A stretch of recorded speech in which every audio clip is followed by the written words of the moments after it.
my understanding and in speaking with the family, that dynamic is going to change. That's why it's a dynamic factor.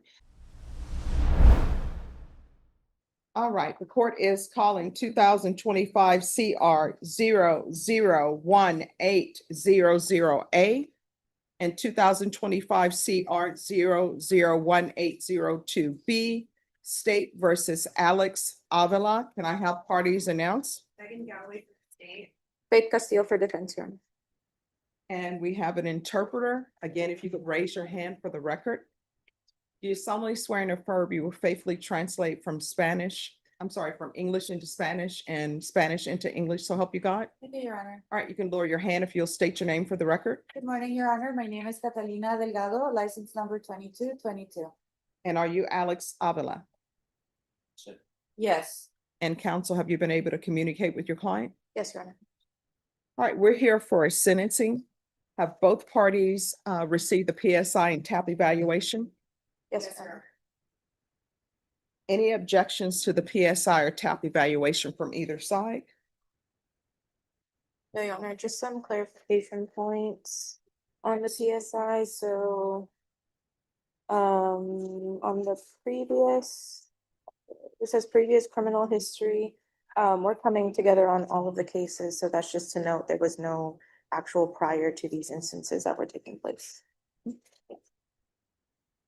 All right. Are there any witnesses? Yes, Your Honor, we have one, Marisol Morales, if we could call her to this. All right, if you'll call your witness in. Defense would like to call Marisol Morales.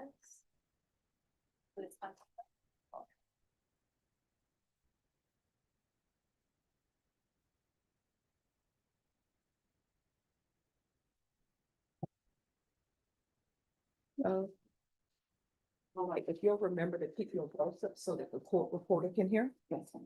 All right, could you raise your right hand? Do you solemnly swear or affirm the testimony you give will be the truth and nothing but the truth, so help you God? I do.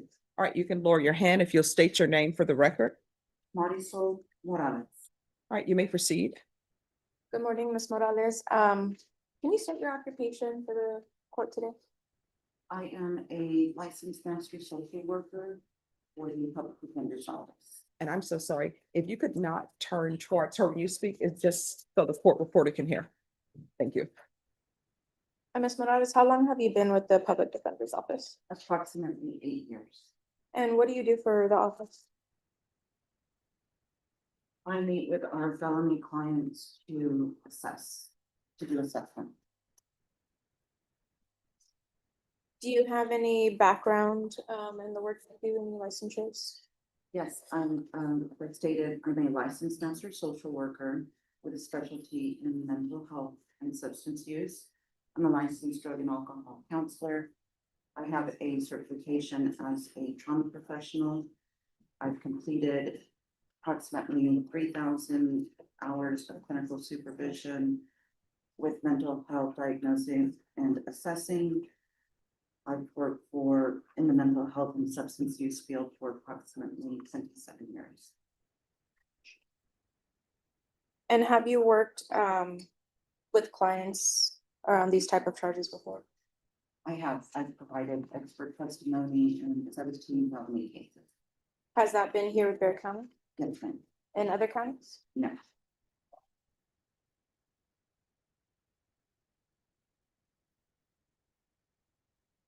Ms. Morales, is this a copy of your resume?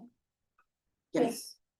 Your Honor, I'm tendering a copy to the court and to prosecution defense exhibit A copy of Ms. Morales's CV. Any objections to the court reviewing the CV? No. All right, then defense exhibit A will be admitted.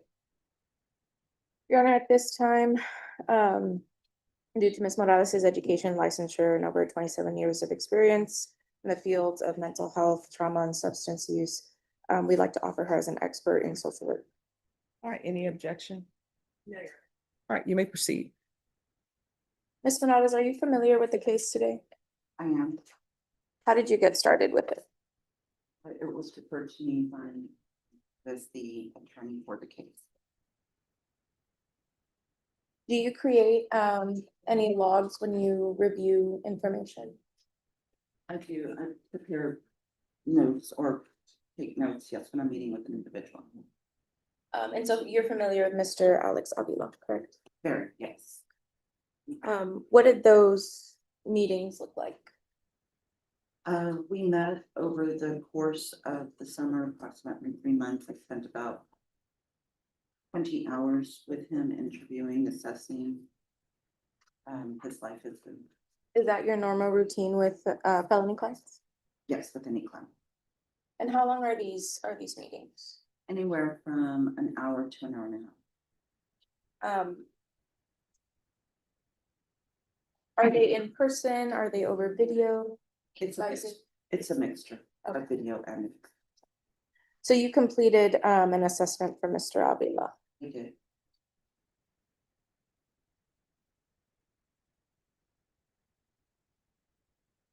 How many times do you recall meeting with Mr. Avila? Probably about 10 times. And during those meetings, what do you talk about? We go over his background, childhood, education, family history, just, starting at the beginning, any trauma that the person may have experienced. Just an overall picture of who the person is. Okay. Do you remember preparing it for Mr. Avila? Yes.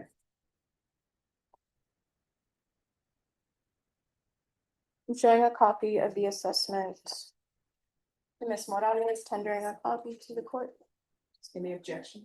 and also to the stage. I would object just to it being admitted, and she can ask questions about like the work that she did, but as far as it. All right, the objection will be sustained. Ms. Morales, you spoke with Mr. Avila, correct? And what was his background that you? Very, born and raised in Mexico, parents married, most of his education was from Mexico.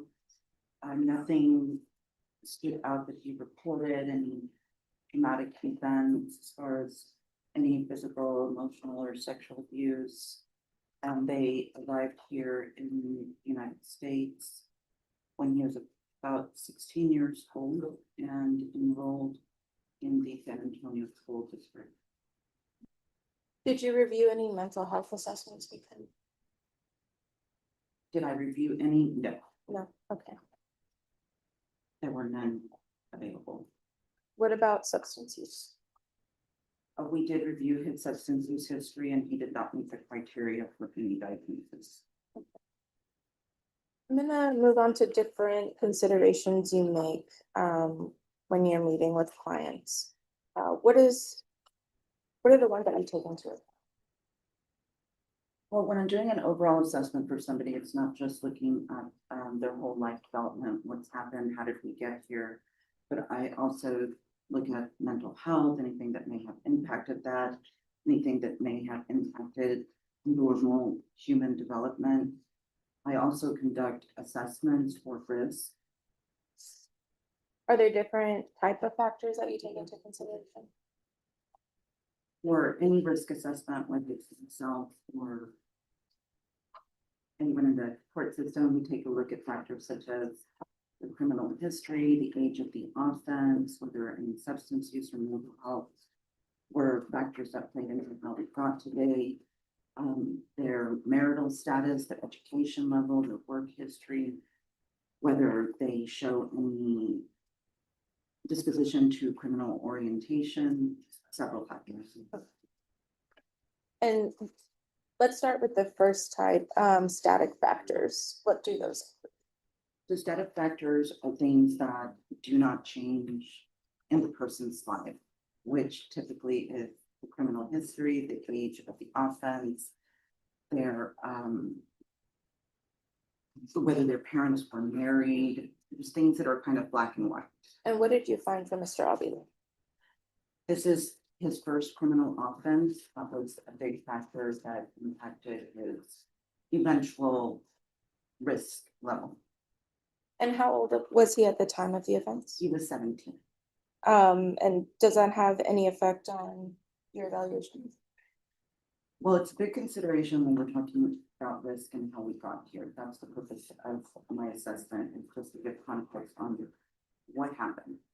And for Mr. Avila, he was 17 at the time of the offense, and as we know, particular this court, that 17-year-olds don't exactly have always great decision making. At that age, their brains are still developing. Their prefrontal cortex, which is kind of where we have our decision making and our impulse control, is not fully developed.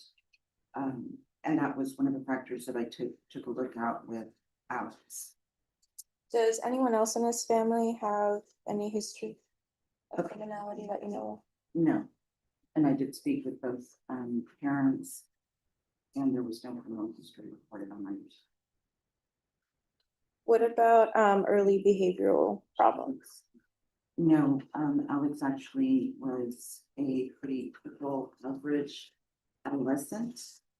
Up until this offense, he was basically going to school, very involved with soccer. There was nothing really outstanding happening in his life prior to something. You mentioned you reviewed and spoke with him different school records. What did school look like for him based on what you talked about with him and what you reviewed? Well, they got here when he was about 16. Usually when individuals arrive here when they're younger, it's very much easier to assimilate. They pick up language quicker. Their skills, they're a little bit more like sponges, but little bit older that you get becomes a little more difficult. But in reviewing his records, he actually was an average student, about B and C. No disciplinary or attendance issues.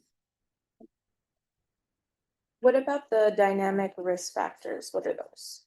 So the dynamic risk factors are things that can see in a person's life. That's where we look at mental health, substance use, their peers, their attitudes towards crime, those things that can fluctuate throughout a person's life course. And what did you find from Mr. Avila? Well, one of the things that I take a look at is the behavioral history. And because as we get older, there are individuals who can display pro-criminal attitudes, and that's not something that I found with Alex. And spending time with him and talking to his family, looking over the school records, he does not display antisocial personality traits at all.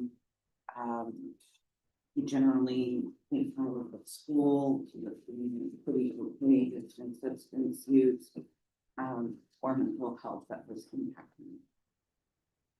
I want to talk more about the impact of him as a young adult. What did you find when looking into the case in terms of the implication of incarceration? Well, the time of the offense, Alex was 17. Now he is 18.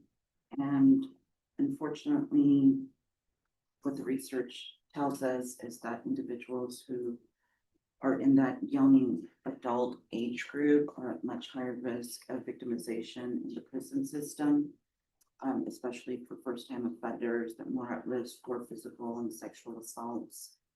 There was a study 2013, I believe, by the Bureau of Statistics that Atlantic Texas is one of the highest reporters of violence against individuals between the ages of 18 and 20. And so how does that involve Mr. Avila? Well, it places him at high risk. Absolutely. He would be facing significant challenges due to his age, putting him at risk with older, more experienced individuals who are in the system. And that can lead to more issues that come up later on in his life.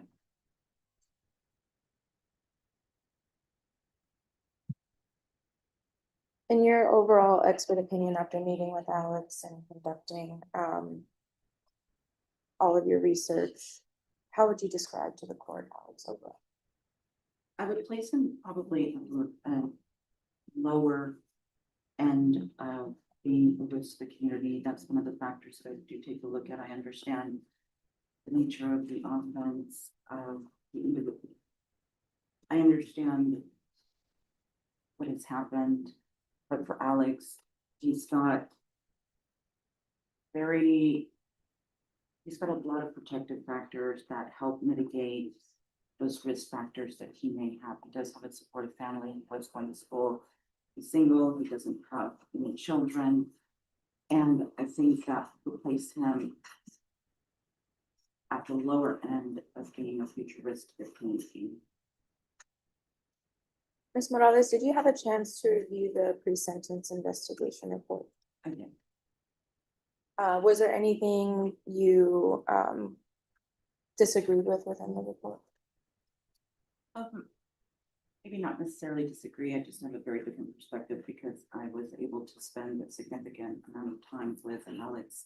And that would be, I think, the assessor for the PSI put a pre-contemplation, contemplation stage, and that would mean that maybe he's not ready to accept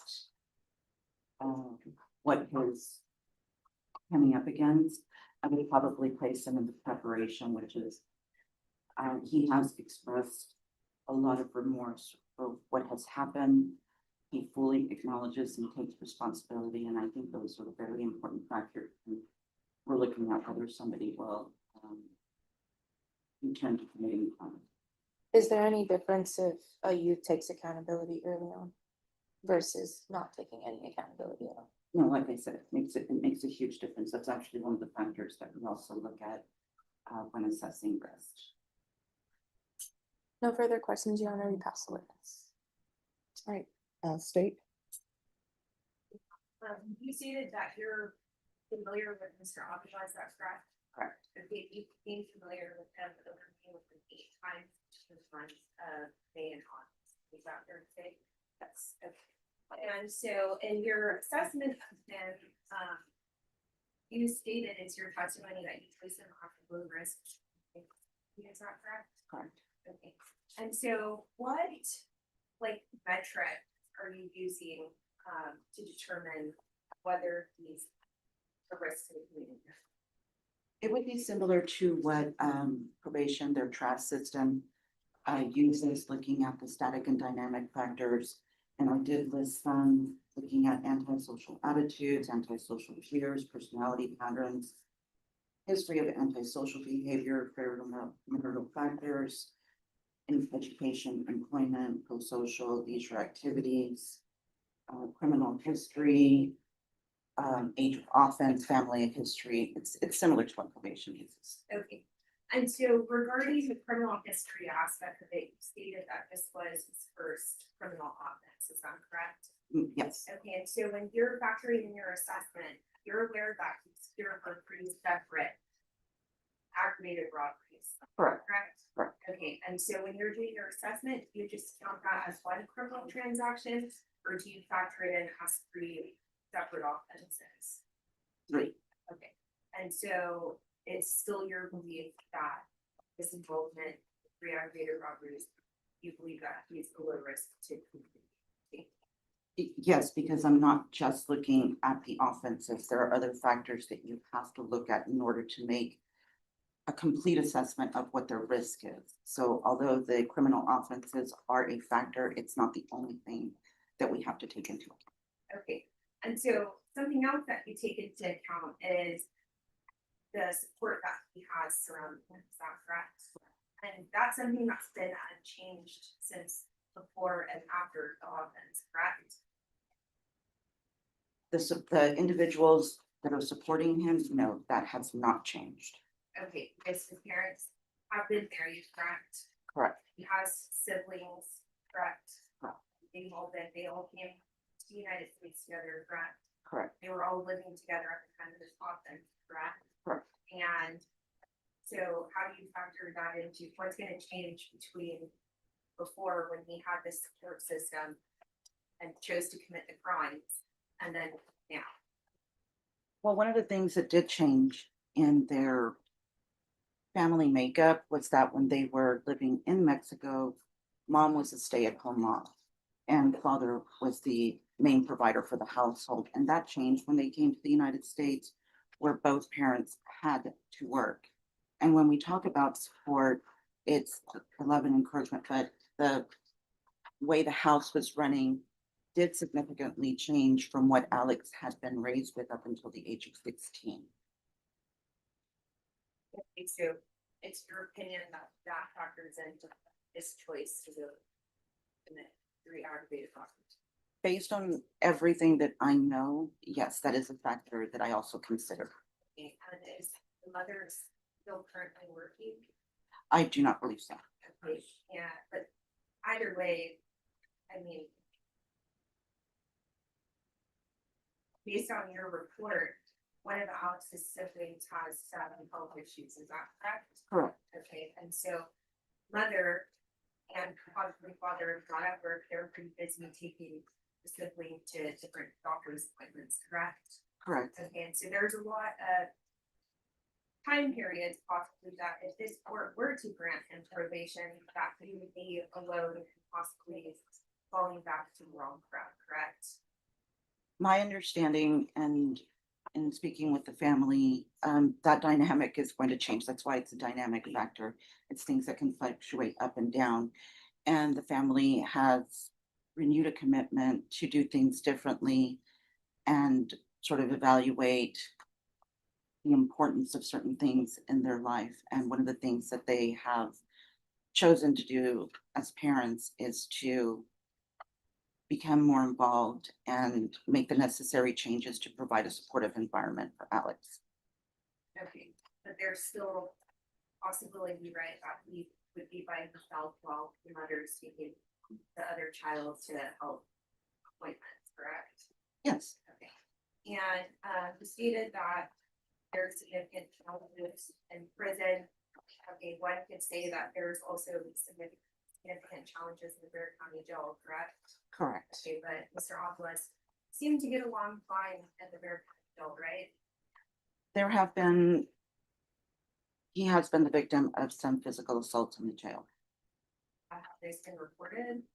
No, and that's really not unusual. If you tell in jail, bad things can happen to you.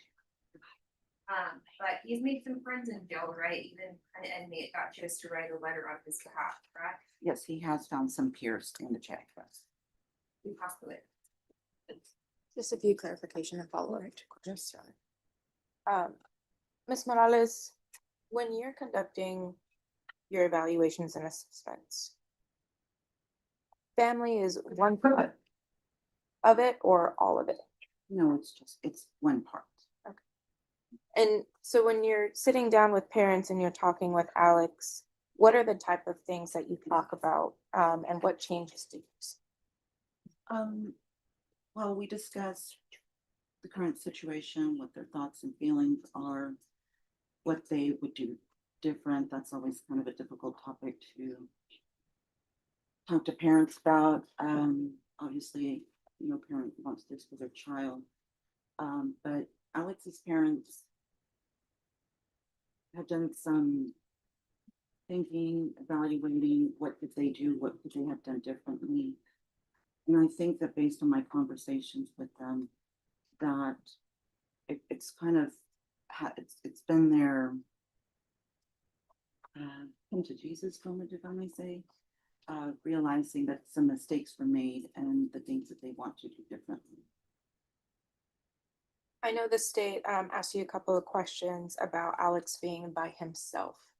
Are there any significant risks in any of your assessments when it comes to him maybe being at home with his siblings by himself? As far as, I'm sorry. As far as how behaviors or patterns or anything like that when you review the assessments? Well, obviously, no one is going to be under 24-hour surveillance in their home. So yes, there will be moments that Alex will be by himself or alone with his siblings. And that's where the importance of level of supervision, the engagement with his probation officer or whoever the supervising person is. That's going to be very important. Also, going back to school, doing that full time. He didn't have any disciplinary when he was attending school. And he has really verbalized his understanding of the importance of education if he's to turn things around. So being on probation would actually help Alex in this instance. For Alex, yes, there are classes that he would be required to take, reporting requirements, obviously probably UAs that he would have to take. He would be on a more rigid schedule and also being more around, his parents have committed to being more responsive to any issues that they may see. Further questions, Your Honor? Any further questions? No, Your Defense rests. I just have one question. Yes. Any objections? So are you aware that in the stipulations, it says that at the jail, he was using another inmate's PIN number to make phone calls? Elaborate. So Alex is kind of caught in between the adult but not really adult stage of thinking. Mhm. So it's not unusual that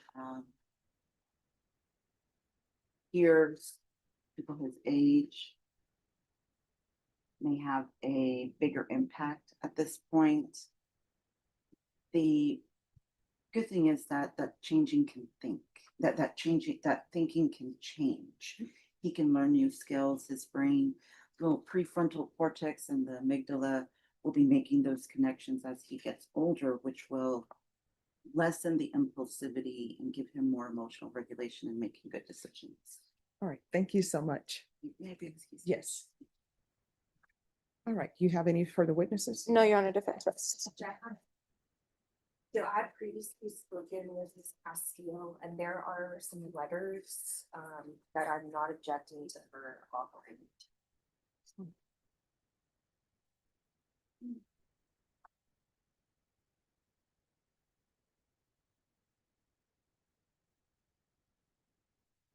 Do you like a copy? Up.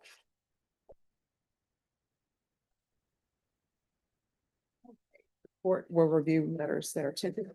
Just give me a couple of minutes.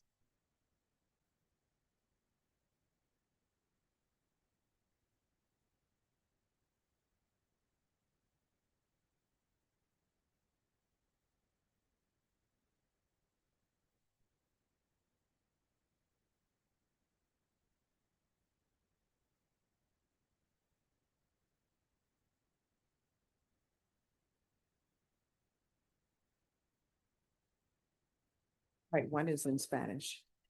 We provided the Translation. translations, Your Honor. We just kept the originals for Right, thank you. records.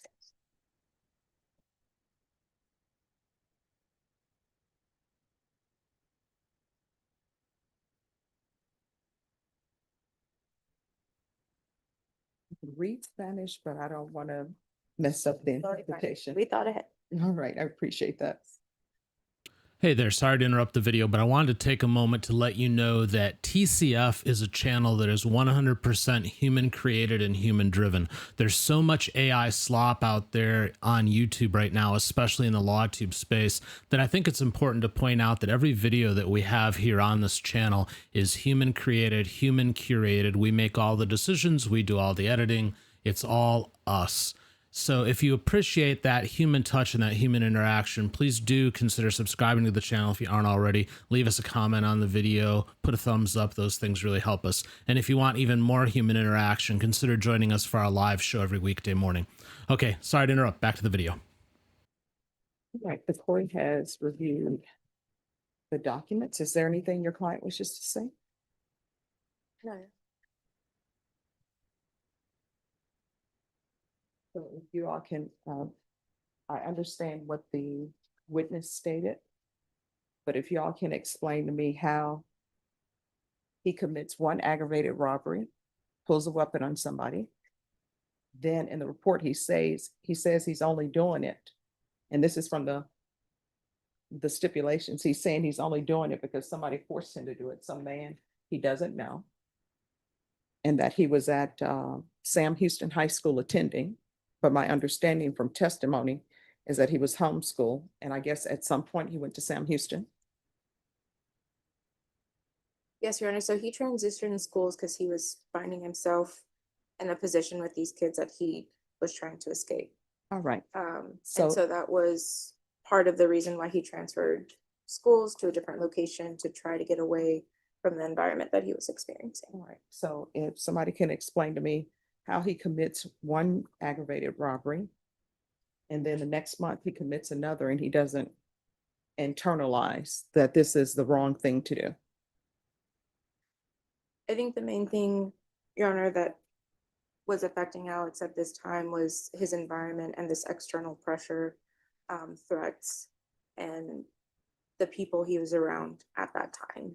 And with him being so young and trying to understand exactly what is the right decision, how do How old were I, the other people who were with him? they were around the same age, Your Honor.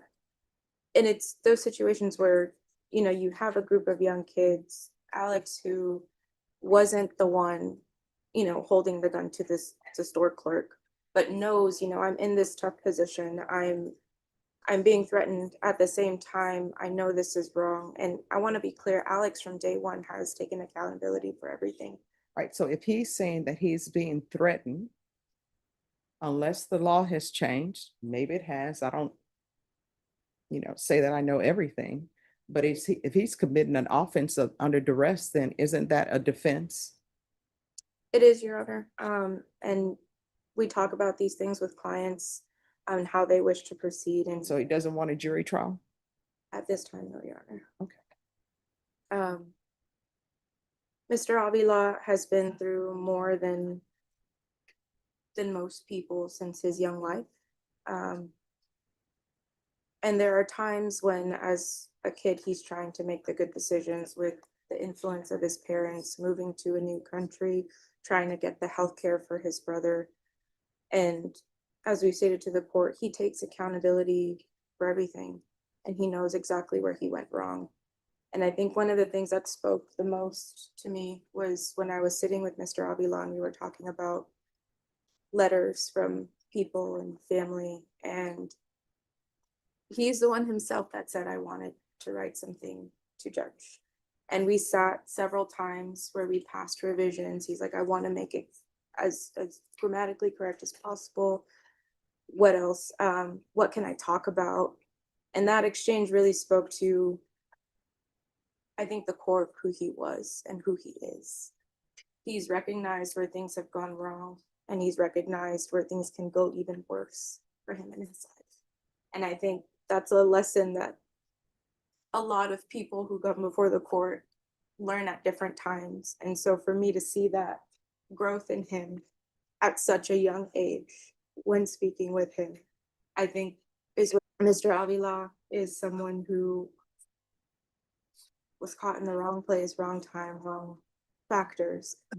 But he is also someone who takes accountability. He is also someone who is trying to carve out steps for himself and create a plan of success. And to see that for someone his age, I think is pretty remarkable. I told him the options, and we've discussed what could happen. And, he's asking the court for probation, and he would like the chance to tell you and show you exactly what he is capable of and how he can turn his life around. And I wholeheartedly think that that chance should be extended to him. Let him prove to you. And if not, the alternative as well. But at least give him this chance to show you exactly what he has learned, what he wants to do, and how he wants to move forward with his life. Not only to correct the harm that he's caused, but also to become a productive member. All right, state. Judge, regarding this offense and the letters that I reviewed during the time of his incarceration, yes, the defendant has come to learn that what he did was wrong, but I mean, he knew it back then. And in his letter that he wrote, he's falling on the sword because he knows that he's coming before this honorable court. I think that in reviewing the stipulations, I think that he's displaying a continued pattern of, with the use of other people's SID numbers, that is against the rules that are in jail, so a pattern of continuing criminal behavior, and then also, this was not just one aggravated robbery.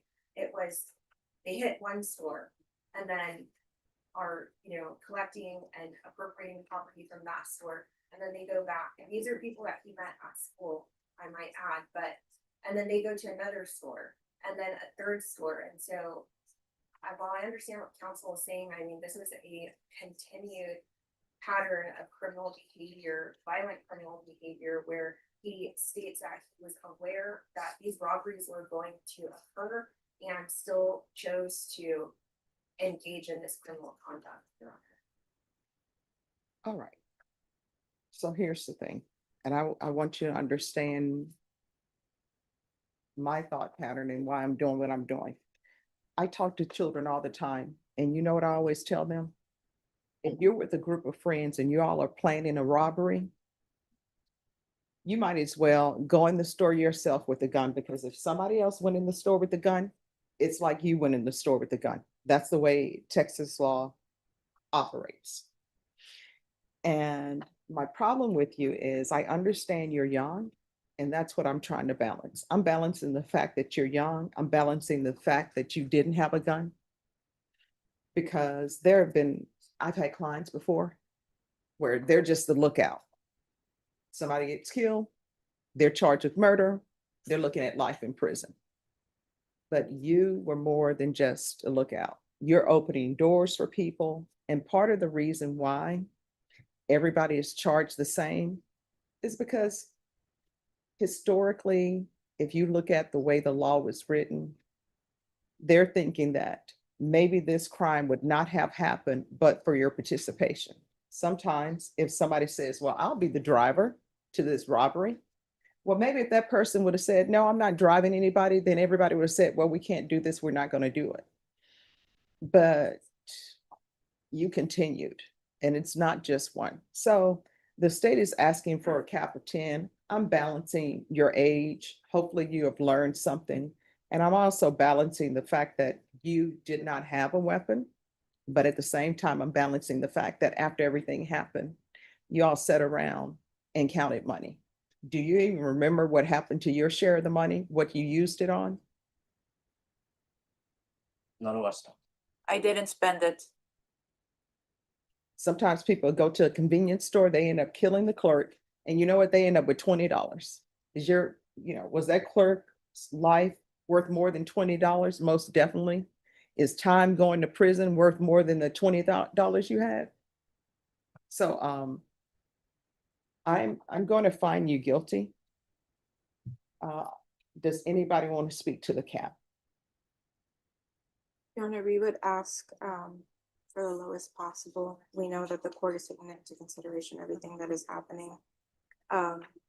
Just so Mr. Avila can get what he has planned, done, and he doesn't waste time in the beginning moving and potentially experiencing more negative things that would harm and actually impact him coming back to the system. We understand the court's position, and we understand the things the court's taking into consideration.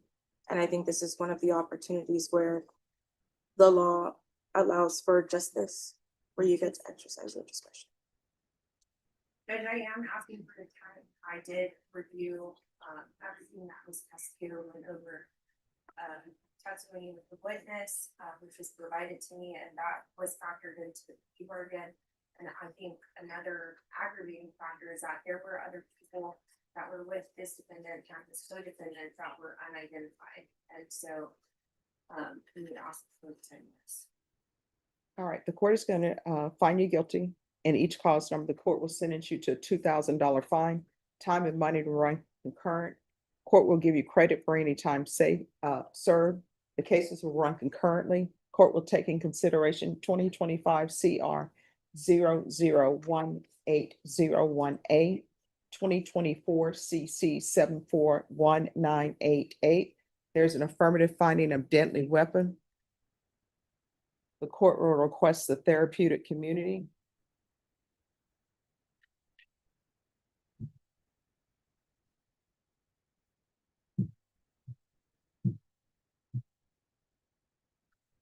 Court will sentence you to 7 years in the prison. Did you review the document entitled Trial Court Certification of Defendant's Rights to Appeal with your attorney? Did you understand it? And did you sign it? Yes. Because it's a plea bargain agreement, because I followed your plea bargain agreement, and because you waived your right to appeal, you do not have the court's permission to appeal. Because this is felony conviction, you're not allowed to own or possess any weapons or ammunition. If you have a question over what a weapon or ammunition is, you'll need to speak to an attorney. Do you understand? Yes. All right, we can go off the record. Here's the thing. I understand that prison life is extremely hard. If I had all of the money in the world and could build a prison the way it should be built, every inmate would have their own cell. But I understand that there are bad things that happen at the prison. But here's the thing. Do not waste your time at the prison. There's some free education there. Make sure you do that. If they have a welding program, get in a welding program, and do not become institutionalized. And do not get tattoos all over your body, because people will recognize those as prison tattoos. When you're released from the prison, if you have any problem finding a place for any alcohol issues you have, any mental health issues you have, if I'm still here, you come back here, I'll pick up the phone and find transitional housing for you. All right, good luck to you. Okay. Hey, thanks for watching. Please do let us know in the comments what you thought of this video. If you'd like to support what we do here, the best way to do it is to pick up some of our merch. You can find it at courtroomfiles.com.